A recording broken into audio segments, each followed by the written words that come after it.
이걸 이제 그 패턴을 한번 보자고요. 패턴을 셋으로 나눠봤습니다. A타입이 이게 아까 말씀드린 그 SM3, 사드, 그 다음에 이제 페이트리어트, 팩3가 다 이 A타입이에요.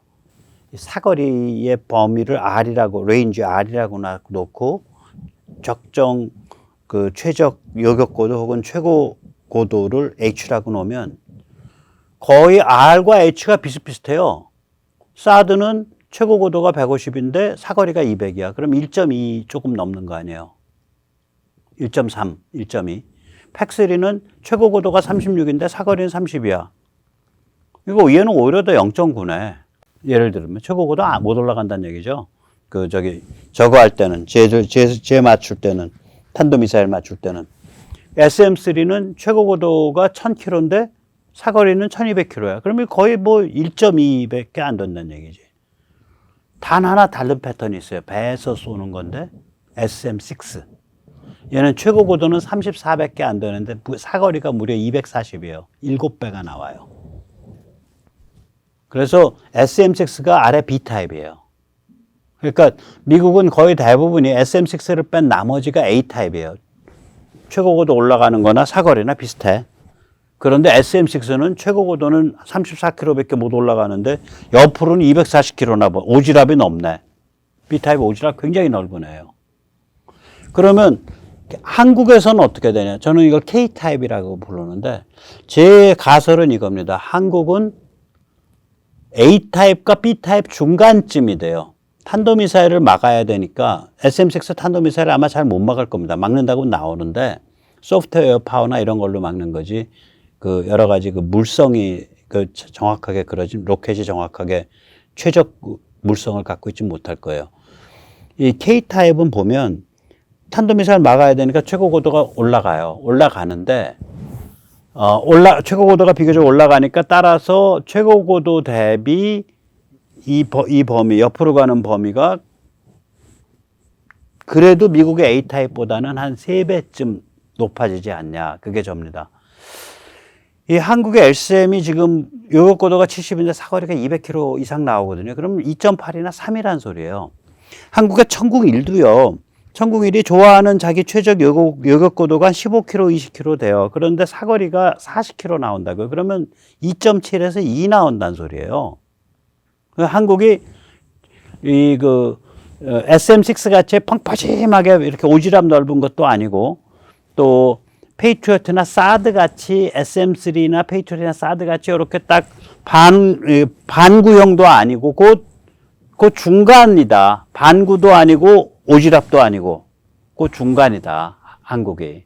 이게 이제 한국의 군사지리적 환경에서 이렇게 개발돼 나가는데 분명히 이러한 것이 굉장히 유리한 나라들이 천지사방이다. 왜냐하면 대부분의 나라들이 두 개의 대양에 의해서 커버되어 있는 두 개의 대양을 방파제로 두고 있고 그 대양 건너서까지 군사력을 뻗쳐가지고 전진 압박 상대방 잠재적 적성국들을 전진 압박을 하고 있으면서 무시무시한 핵무기 억지력을 갖고 있는 그러한 환경의 국가가 필요한 MD가 아니라 한국에서 필요한 MD 같은 것들이 아마 대부분의 나라에 요구일 거다. 그래서 이거 잘 개발하면 우리가 좋은 장사한다. 좋은 나라들한테 좋은 물건 팔 수 있다. 좋은 값에. 그래 이게 굉장히 중요한 지금 개발이 진행되고 있는 겁니다. 그래서 이런 관점에서 만약에 지금 이제 천궁3와 LSM2를 개발하겠다라고 이것도 이제 그 대선 정국에서 발표를 했었어요. 근데 이게 윤석열 정부 들어서면서 이게 저거가 되는 거거든요. 그 급물살을 타고 있다고요. 이게 이제 각 한 2조 5천억 원씩 투입해서 개발하기로 결정을 했고요. 지금 논의가 되고 있는 상태일 겁니다. 그리고 업체들이 먼저 개발을 하고 있어요. 그럼 이게 전 세계 시장에서 장사가 되니까 LIG나 한화 같은 데서 먼저 개발을 하죠. 그러니까 주로 이제 레이더 파트는 한화고 미사일 파트는 이제 LIG고 뭐 이렇게 될 겁니다. 예, 저는 지금 방금 드린 그런 룰에 의해서 얘기를 하면 천궁3 최고 고도 뭐 팩3보다 좀 높아야 되니까 40km 그렇게 만약에 숫자를 잡으면 사거리는 뭐야? 우리는 옆으로 좀 오지랖 넓어야 돼. 3배는 봐줘야지. 120km. 저는 그렇게 추정 시나리오를 잡는 거예요. 우리가 이럴 거다. 그러니까 이렇게 되면 물건이 팩3와는 완전히 달라요. 완전히 다른 물건이에요, 이거는. 팩3는 34km에 30km, 36km에 30km거든요. 이 오지랖이 30km밖에 안 돼. 오지랖 반경이. 구의 반경이. 근데 우리는 40km 높이까지는 카바를 하는데 옆으로 오지랖이 넓게 퍼지는 성공 그렇게 갈 거다. 이거는 모두 똑같으냐면 지금 LSM2에 대해서 흘러나오는 얘기가 뭐냐면, 방위 범위가 사드 내지 LSM1의 3배에 이른다라 그러니까 3배 가까이 거의 450에서 500km 간다는 얘기예요. 고도는 사드 정도 갈 거다. 150에서 200 사이 갈 거다. 그런데 방위 범위가 넓어져. 이러면 이제 뭐가 되냐면요. 뭐가 가능하냐면, 자, 보세요. 저런 걸로 LSM2로 LSM2를 갖고 있는 호위함이나 구축함들이 서해와 동해, 남해에 딱 깔리면요. 오는 거를 지상을 매일 대전을 노리고 오는 거를 이 배에서 옆구리에서 쏴버린다니까요. 그래서 저게 우리한테 저런 게 필요하다는 얘기예요. 우리가 해안 지역, 그 다음에 평야 지역이 바다에서 멀질 않아요. 그러면 우리가 해안에서 바다로 150km 정도 거리에 나가 있는 배라면 한 450에서 500km 사거리를 가지고 있어. 그러면 그냥 요격해버리죠, 옆구리에서. 그리고 특히 저거는 중국에서 오는 것들에 대해서는 100% 기막히게 요격할 수 있죠. 그래서 저는 이제 추정이 뭐냐면 우리가 아마 지금 SM6 같이 함상력 용역 미사일, 저는 요번에 사람들이 사드에 비교를 하고, 그다음에 팩3, 페이트리어트에 비교하는데, 사드는 비교할 수 있어요. 왜냐면 요번에 LSM이 사거리가 사드랑 비슷하니까. 근데 팩3랑은 비교할 게 아니라 차라리 SM6랑 비교를 해야 돼요. SM6가 아까 보셨지만, 이지스, 미국의 이지스 전함, 이지스 구축함에 있는 것들이요. SM6 보면은 얘가, 탄도탄 요격 사거리가 240km나 되잖아요. 옆으로 오지랖이 넓다고요. 요번에 그 대신에 이제 최고 고도는 34밖에 안 되는데, 우리 LSM은 최고 고도는 2배, 오지랖은 SM6. 거꾸로 사드랑은 최고 고도는 절반, 오지랖은 사드급. 이렇게 되는 거예요. 그러니까 우리의 군사지리적 환경이 그런 걸 요구한다 이거지. 예.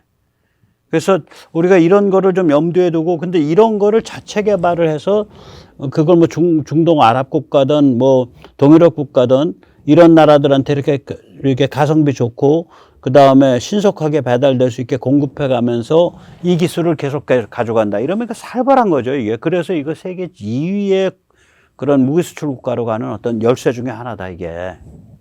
그리고 이제 SM2를 할 때 속도가 빠르고, 그 다음에 물고 들어가서 쫓아 들어가는 거, 시킹이 좋고, 명중시키는 거, 호밍이 좋고, 빠르고, 미사일이. 그러니까 미사일은 시킹, 호밍, 속도 셋이고요. 그 다음에 레이더 쪽에서 얘를 감지를 제대로 해내서 탄도 계산을 제대로 해내면 극초음속을 잡을 수 있어요. 그러니까 극초음속을 잡으려면 레이더가 제대로 감지하고 탄도 계산을 잘해야 되고요, 나름. 그 다음에 미사일 자체가 그러니까 탐지하는 거, 시킹, 그 다음에 쫓아 들어가는 거, 호밍, 그리고 속도, 스피드, 이게 좋아야 되고요. 근데 그걸 하겠다는 거 아니에요, 지금 국방부가. LSM2는 극초음속 미사일 요격을 위한 기능을 가질 겁니다. 거의 세계 최초급입니다. 이렇게 얘기를 하고 있잖아요. 물론 나오려면 10년 걸려요, 저거. 그러나 기본이 닦였다고. 요번에 LSM1 개발이 사실 성공함으로써 사실상 저거 성공한 건데, 성공하니까 영상 발표하죠. 예. 예, 그런 일이 지금 진행되고 있는 겁니다. 자, 예. 그래서 다시 한번 자체 개발하면 뭐가 좋지? 왜 미제 그냥 갖다 쓰지? 저 고락부가 왜 저런 것까지 개발해? 그렇게 생각할 수 있어요.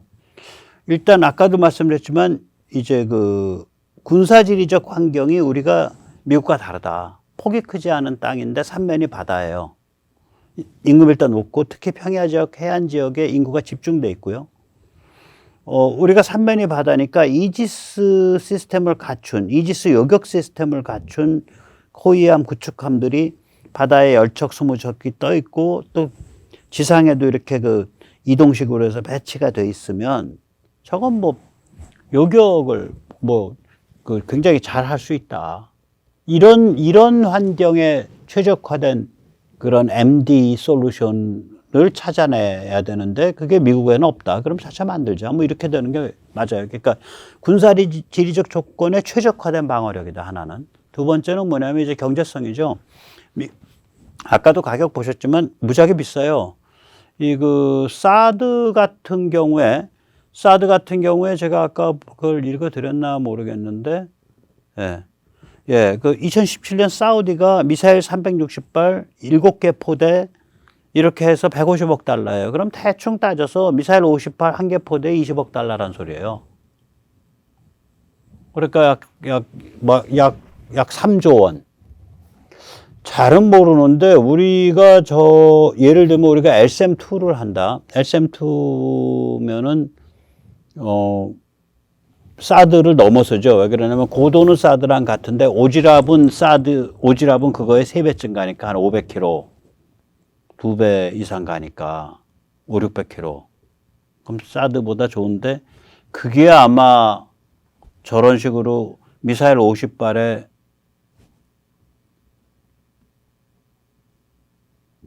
포대해가지고 반 가격이면 할걸. 반 가격도 안 나올 것 같은데. 반 가격 정도? 잘은 몰라도. 그러니까 이거를 촘촘히 깔아야 되는 입장에서 보면 미국 물건이 가격도 비싸고 뭔가 좀 안 맞고 아구가 우리의 군사지리적 환경하고 좀 그런 거죠. 예. 그래서 이제 그런 우리가 이게 자체 개발하면 좀 그런 게 있죠. 예. 군사지리적 환경에 최적화돼 있고 경제성도 높고 그다음에 이제 파생 효과가 어마무시합니다. 이게 레이더 기술, 미사일 기술이거든요. 그러면 이게 우리가 록히드 마틴 그런 비행기만 생각하는데요. 록히드 마틴의 주 비즈니스 중에 하나가 미사일이에요. 그 중에 이제 팩3나 사드도 거기에 포함이 되죠. 이런 거 하게 되면 다른 미사일도 다 하니까.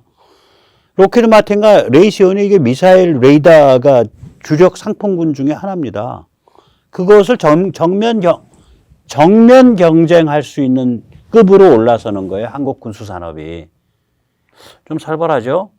그 다음에 이런 거가 되면 이제 군사적 외교적 레버리지가 생기죠. 미국에 대해서도 생기고 중국에 대해서도 생기고 아랍에 대해서도 생기고 동남아에 대해서도 생기고 유럽에 대해서도 생기고 아프리카에 대해서도 생기죠. 남미 같은 데는 행복해서 뭐 마피아랑만 열심히 싸우면 되니까 이런 것까지는 안 갖춰도 될 것 같고. 그리고 이제 중국에 대한 억제력이 생기니까 북한 자유와 찬스가 와요. 언젠가. 이렇게 우리 힘을 갖고 있으면. 북한 자유와 찬스가 오죠. 자체 개발하면 좋은 점이 저는 있다고 생각을 합니다. 예. 그리고 이제 요번에 우리가 주목해야 될 게 이걸 이제 우리 지금 우리의 호위함이나 이제 우리 호위함 쪽은 아직 그게 안 돼 있고요. 요번에 처음 된 충남호가 이지스 성능을 좀 갖고 있는데 거기도 뭐 안 돼 있죠. 아직 그 진수만 했지 전력화가 안 됐으니까. 또 구축함 쪽도 그게 안 돼 있죠. 뭐가 안 돼 있냐? 예, 탄도미사일 요격 시스템이 없죠. 레이더만 이지스지. 그러니까 탄도미사일이 오는 건 알겠어. 어디로 가는 것도 계산이 가능해. 근데 그걸 요격할 수 있는 게 없어요. 돈이 부족해서 요격 미사일을 안 실었다고요. 저게 아까 SM6 같은 거 싣기도 그렇고, SM3는 어마무시하게 비싸고, 그리고 이제 문재인 정부의 관점도 있고, 그리고 이제 지금 국회는 거의 중국 공산당을 너무너무 사랑하는 사람들이 이제 다수를 차지하고 있고, 이러니까 이제 탄도미사일 유혹 시스템을 안 싣고 있죠. 우리 배들에. 그래서 우리 배들이 이지스가 감지만 할 수 있다는 관점에서 반쪽 이지스예요. 이 반쪽 이지스가 얼마나 파워풀한지 오늘 보여준 거예요. 발사 96분 만에 잔해를 인양해 버리잖아요. 잔해 지금 큰 왕건이 하나 건진다면서요. 이게 직경이 2m에 길이가 15m짜리 2단 로켓 통짜로 다 나올 것 같다고 그 얘기가 나오고, 혹시 위성 안 떨어져 있나 해서 주변에 위성 그 위성이라 그럴까? 그 앞에 실은 게 뭔가 해서 그거 뒤지고 있고 뭐 그렇다 그러는 거 아니에요. 그럼 이거 무슨 얘기예요? 추적을 했다는 얘기야. 어디로 떨어지고 있다는 걸. 그 이제 이지스 쪽에서 우리 구축함 쪽에서 추적했다 그러거든요. 정확하게 추적한 장소 찍고서 거기로 달려간 거예요. 한 40분 만에. 그래서 일단 일부 인양했고, 그 다음에 큰 왕건이 지금 큰 왕건이 인양하려고 지금 준비하고 있고, 그렇다는 거 아니에요. 먼저 인양한 거는 이제 그 1단, 2단 로켓의 결합부로 보이는 물건을 인양한 것 같고요. 그 다음에 큰 왕건이는 2단 로켓 전체인 것 같고, 지금 그래서, 그러니까 이게 그 망망대해에서, 야, 좌표 어디, 뭐, 위도 얼마, 경도 얼마에 떨어졌어 해서 거기로 달려 들어간 거지. 그러면 이제 발사해서 이제 그 추락할 때까지 한 10분 걸렸을 거고요. 그러면 이제 86분 남았네. 계산한 다음에 이제 배 명령 때려서 가면 배가 시속 한 50km로 움직였다 그러면, 뭐 한 60분은 간 거죠. 정확하게. 그러면 벌써 50km 움직이면은 뭐 60분 간 거지. 시속 50km. 그러면 이제 아까 10분 까먹었고 70분 까먹었네. 26분 동안 가자마자 건진 거예요. 제대로 그냥. 그 위치가 정확하게 나온 거야. 그런 거 이게. 네. 요번에 이제 큰 왕건이는 너무 커가지고 잠수함 구조함까지 갔다는 거 아니에요. 잠수함 구조함은 이제 이렇게 배에서 이렇게 잠수함을 끄집어서 올릴 수 있는 그런 시설들이 돼 있거든요. 잠수함 구조함은. 그걸 배 뒤편에서, 우리가 두 대인가 있는데 옛날 구형 모델은 배 뒤편에서 그걸 이렇게 끄집어 올리는 그런 식이 돼 있고, 요번에 얼마 전에 진수된 거는 그냥 바깥에서 보면 그냥 배예요. 근데 배 가운데에 엘리베이터 샤프트처럼 구멍이 뻥 뚫려 있는 거예요. 바닷속까지. 그래서 바깥에서는 아무것도 감지가 안 되는데 그 배 가운데에서 그냥 작업을 해서 올려버리는. 예. 그 뭐 웰 방식, 우물 방식이라 그러던가 그래요. 예. 그래서 아무튼 그런 그러니까 반쪽짜리 이지스도 저렇게 파워풀한데 우리가 만약에 요번에 만들어진 LCM 저게 고도가 뭐 한 70km까지 가고 최적 고도가 이 오지랖이 한 200, 한 20, 30km 이상 갈 것 같으니까 저거를 해상용으로 바꾸면, 그래서 호위함과 구축함의 수직 발사관에다 저걸 다 넣어주면 뭐가 되겠어요? 이건 반쪽이 아니라 제대로 된 이지스가 돼버리지. 그렇게 가는 거예요, 이제. 저게 지금 저 기능만 가지고 해상용 바꾸면요. 저게 SM6보다 좋은 거죠. SM6는 최대 고도가 34km 밖에 없잖아요. 그 SM6에 2배 올라가는데 오지랖은 비슷하잖아. 200km, 220km. SM6 아까 240km가 됐잖아요. 굉장히 좋은 물건이에요, 지금. 어마무시한 거예요. SM6보다 훨씬 좋은 물건을 만들어낸 거죠. 저거 해상용으로 빨리 이제 확장시켜야죠.